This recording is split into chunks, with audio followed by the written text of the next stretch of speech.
Yang penting sudah saya sampaikan, saya ajak seperti itu. Mau diikuti monggo, enggak ya enggak apa-apa.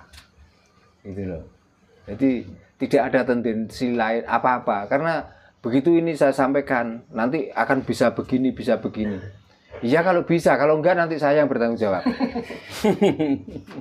Apalagi saya ngomong tentang nanti kamu akan dapat surga, dan kalau tidak kamu akan dibakar di neraka. Melayu kabeh. Nah ya kalau ada surga dan ada neraka.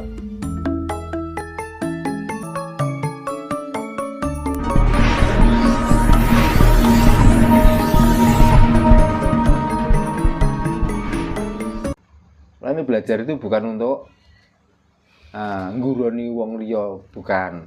Belajar untuk pemahaman kita sendiri. Lah paling tidak nanti kita amalkan pada orang lain dikala ada orang membutuhkan. Gini kok ora ono butuh kok sampean wis ngopros. Berarti ketok gabuke. Ketok koponge. Gitu. Monggo.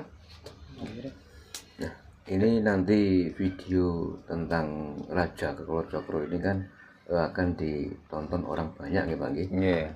Jika teman-teman yang mau belajar Raja Kolo Cokro, Bukan belajar aja kok, patrap. nggih, ada nggak persyaratan khusus Pak Tan? Ya persyaratan khusus ya datang ke sini. Nggih. Yang kedua itu melatih hening, dan paling tidak itu harus paham apa yang harus kita baca. Itu beda dengan manekung. Makanya saya tadi kan ngomong metode untuk mencapai titik puncak atau titik pusat dari ilmu kasunyatan atau kepercayaan banyak metodenya. Ya, tapi metode-metode itu hanya untuk melatih jiwa kita supaya kita tuh bisa hening, heneng dan henung. Nah, kenapa ini saya ajarkan patrap Raja Kolo Cokro? Karena sebagian besar walaupun belum pernah melakukan, tapi saya lihat sudah banyak yang bisa hening, sudah banyak yang bisa heneng, sudah banyak yang bisa henung. Gitu. Ya cuman itu persyaratannya. Jadi saya tidak memaksa mereka harus yakin, tidak. Tapi buatlah kalian semua tuh yakin dengan sendirinya. Supaya apa? Supaya keyakinan kamu itu bukan karena saya, tapi karena diri kamu sendiri. Jadi kita itu kalau mau mendapatkan, biasanya ya kita berjuang mati-matian. Contohnya di kala kita tuh kepen mendapatkan cewek, coba gak terima udan, gak terima panas, gak terima geluduk, karena kepengen mendapatkan dan pengen menunjukkan bahwa saya itu serius. Halangan-halangan itu dilibas kabeh. Nah, apalagi tentang ilmu, apalagi tentang tadi Raja Kolo Cokro itu. Begitu. Tapi kan saya tidak memaksa.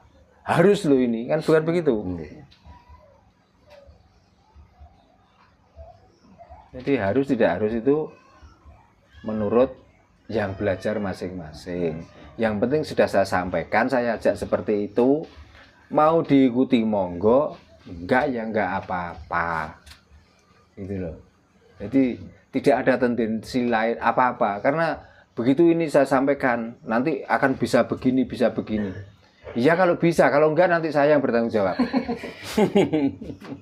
Apalagi saya ngomong tentang nanti kamu akan dapat surga, dan kalau tidak kamu akan dibakar di neraka. Melayu kabeh. Nah ya kalau ada surga dan ada neraka, nah kalau enggak kan berarti saya lagi yang bertanggung jawab. Karena saya sudah berani menyampaikan itu. Nah, saya itu enggak berani. Tapi kebanyakan orang yang sudah tahu dan paham tentang patrap Raja Kolo Cokro, masalahnya saya sendiri. Setelah saya patrapkan, keberhasilannya itu di luar dugaan saya malah. Contohnya gini, seandainya saya itu kepengen mendapatkan 1 kilo beras, malah yang saya dapat 5 kilo. Padahal tujuan saya hanya kepengen mendapatkan 1 kilo. Tapi kenapa dapatnya kok 5 kilo? Setelah saya mendapatkan 5 kilo, apakah saya harus heran? Apakah saya harus, wah ini karena saya membaca Raja Cokro? Ya enggak. Lah memang dapatnya segitu, gimana ya tak terima. Nikmati aja. Makanya jangan pernah kita itu bersyukur, lebih baik kita itu menikmati. Gitu loh. Bersyukur itu apa toh? Bersyukur itu kan seolah-olah kita itu sudah menerima dengan itu, cuman itu. Nah yang berikutnya, tapi kalau dapat sedikit kita nikmati, artinya kan besok pengen dapat lebih banyak lagi supaya lebih nikmat. Makanya jangan pernah bersyukur, marilah kita itu menikmati hidup ini. Kalau sudah seperti itu, kita tidak akan lari ke masa lalu. Yang kita harapkan itu di masa yang akan datang. Karena ini sedikit saja nikmat, maka besok dapat yang lebih banyak, mungkin lebih nikmat. Kalau kita syukuri, berarti kita berhenti sampai di situ. Wes cukup, dapat ini, kita bersyukur. Nah, besok mau dapat lagi enggak? Urusan nanti, yang penting sekarang kita bersyukur. Nah inilah kadang-kadang otak kita diracuni, yang hal seperti itu saja kadang-kadang kita tidak paham. Makanya kebanyakan mengucapkan syukur daripada menikmati. Gitu. Sebetulnya kata-kata bersyukur itu kita bersyukur kepada Tuhan yang gaib atau kepada diri kita sendiri nggak ada. Nah, karena saya itu tidak mengenal bersyukur itu loh masalahnya. Tapi kebanyakan orang yang bersyukur itu kan bersyukur atas pemberiannya. Pada Tuhan yang gaib. Nah, masalahnya yang saya tanyakan, yang memberi itu siapa toh? Seandainya kita bekerja dapat uang banyak, yang memberi juga orang yang kita kerjakan, mau borongannya atau rumahnya kan itu. Tapi kan kita diarahkan tadi seolah-olah di samping yang dapat dari orang yang kita kerjakan pekerjaannya, itu ada yang memberi lain. Kan itu. Kebanyakan kan gitu. Makanya kita itu nggak pernah menikmati dan tidak pernah nikmat. Ya siapa ya syukur, kebanyakan syukur, nggak ada ya kukur-kukur. Disyukuri lah. Apa disyukuri ya. Mendingan dinikmati. Jelah ada contohnya ya Mas ini ya, ada satu wadah itu gorengan. Kalau sudah disuguhkan, kita syukuri apa kita nikmati itu? Dinikmati toh? Iya. Apa jenengan mensyukuri? Enggak. Kalau mensyukuri ya sudah, lihat aja dengan bersyukur. Enggak bisa merasakan nanti kalau disyukuri. Nanti kalau ditanya gimana tadi rasanya OTOT, nggak tahu saya mensyukuri. Tapi bagi yang menikmati, wow kasinan mau, atau kepedesan lah mboknya, kan gitu. Sudah ini banyak yang bully silakan. Karena dia juga masih tertutup kok, masih kafir kok. Betul Pak. Nah kita itu jangan sampai jadi orang yang kafir, tidak jadi orang yang kufur.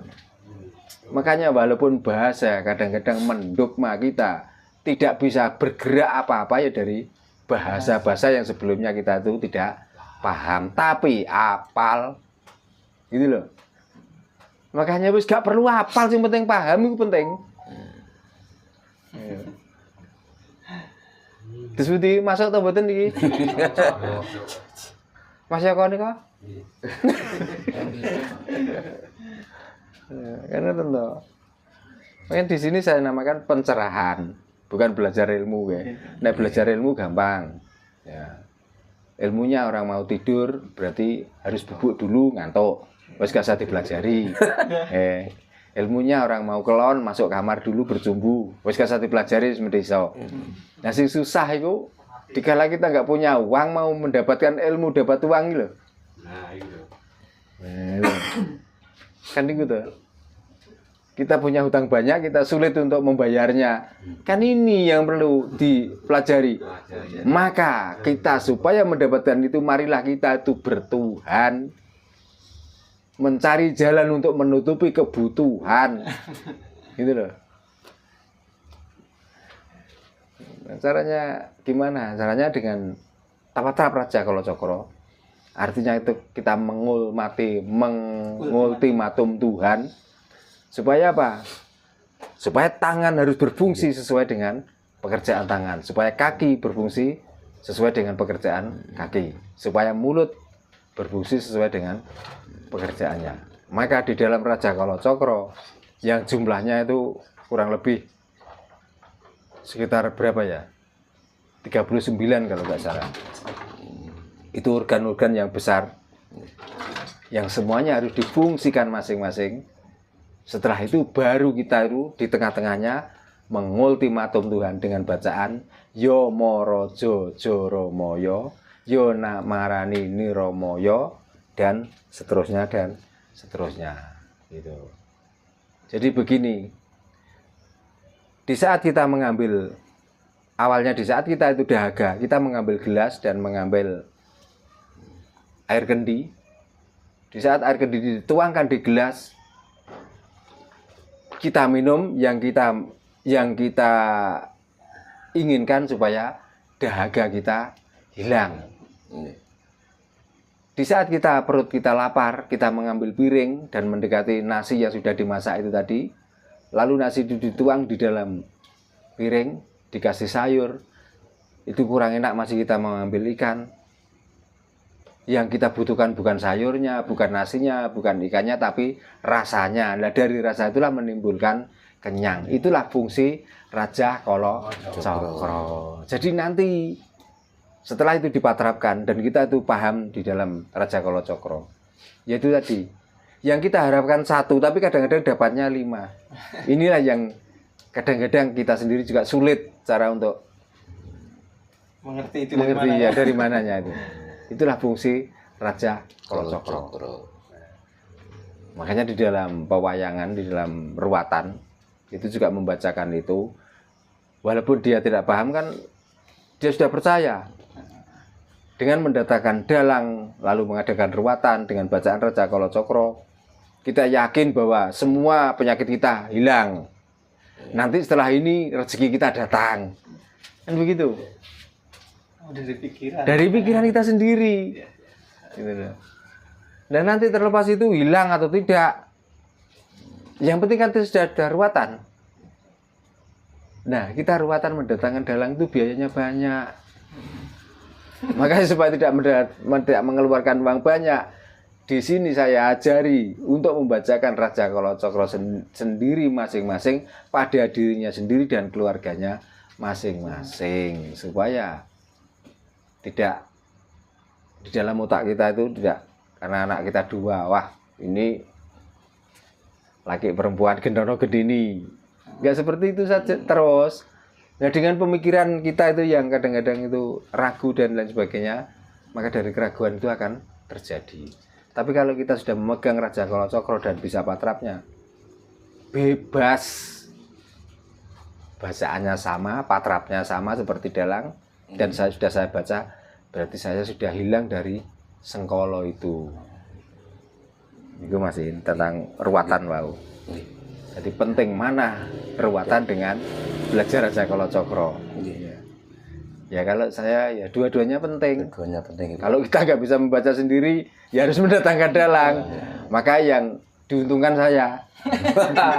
Tapi kalau mau belajar ke saya, yang untung juga kalian semua yang belajar Raja Kala Cakra. Sekarang gini Pak, penggemar Pak Darno kan sudah banyak nih, bahkan sampai ke Malaysia kan juga banyak nih, Brunei. Nah, selama ini kan teman-teman yang dari Malaysia, Singapura, Brunei itu kan mintanya kan ruwatan, gitu, dengan mengirim pakaian nih Pak, satu keluarga. Nah, apakah ketika teman-teman yang dari Malaysia atau negara lainnya itu pengen belajar patrap Raja Kala Cakra bisa nggak dengan jarak jauh?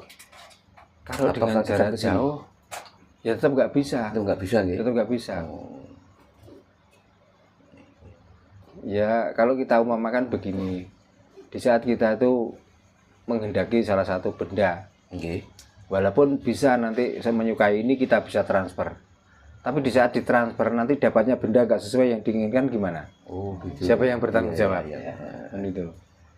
Saya membimbing dengan jarak jauh bisa, tapi nanti kalau hasilnya 0, Kok terus moro-moro karena dia tidak paham terus nyalahno. Alah belajar aja kalau cokro yo ngono wae. Kan rusak lagi. Iya. Nah, kita itu menjaga kerusakan Betul, keyakinan betul. orang itu loh. Gitu. Makanya karena saya punya rumah, alamatnya jelas, datanglah ke sini. Saya siap untuk membimbing. Betul, betul. Gitu. Biasanya kan yang sering ditanyakan teman-teman kan gitu Pak. Bisa nggak Memang ada sekarang tuh online pengennya gitu. kan instan. Makanya ya iki bejane wong-wong sing bisa memanfaatkan orang-orang itu, sing tega.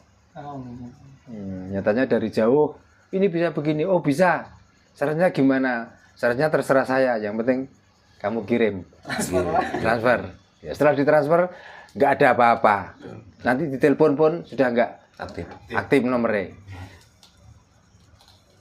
Nah saya itu nggak mau seperti itu, kasihan.